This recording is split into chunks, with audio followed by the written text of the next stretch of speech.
Hello and welcome to my presentation on the photoelectric effect. First, let me explain that light has wave-particle duality, which means it has the properties of both a wave and a particle. For instance, light is quantized, meaning a beam of light is made up of individual photons or light particles. But light also has a wavelength, which is the length between two waves. And this is a key concept in understanding the photoelectric effect. Okay, for setup, let there be a device that shines a light of wavelength 300 nanometers on a metal with a work function of 2 electron volts. So, the photoelectric effect is when the photons in the light shining on the metal interact with the electrons in the metal, causing them to transfer their energy to the electrons, which allows them to escape.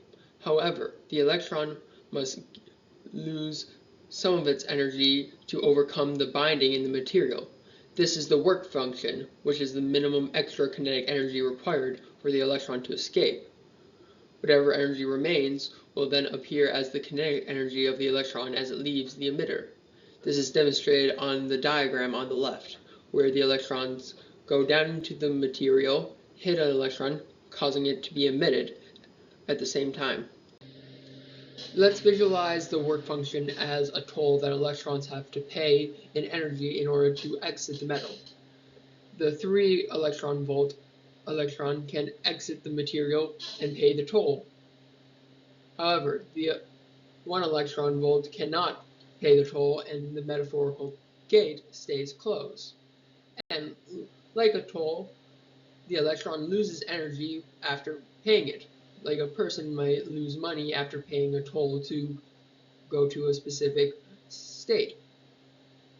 My initial assumptions are that electrons are emitted right after the photons hit the metal. The speed of the electron is non-relativistic and only a fraction of the speed of light. This is a very precise device that measures the wavelength of the light.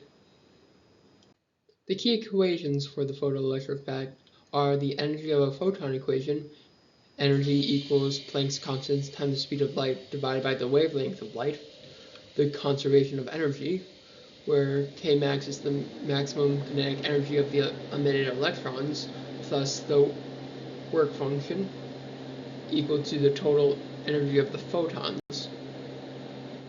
Finally, there's the kinetic energy equation, where the max kinetic energy equals 1/2 times the mass of the electrons times the velocity, the max velocity squared. Now let's answer the question of what is the energy of the photons and what is the maximum kinetic energy of the emitted electrons. The energy of the photons can be calculated by multiplying the speed of light by Planck's constant and dividing it by the wavelength. Planck's constant times the speed of light gives us a value of 1239.8 electron volts times Newton meters. Divide that by the provided value of 300 Newton meters gives us 4.13 electron volts. We can rewrite the conservation of energy equation to solve for the max kinetic energy to get Kmax equals E minus the work function, or 4.13 electron volts minus 2 electron volts, producing a max kinetic energy of 2.13 electron volts.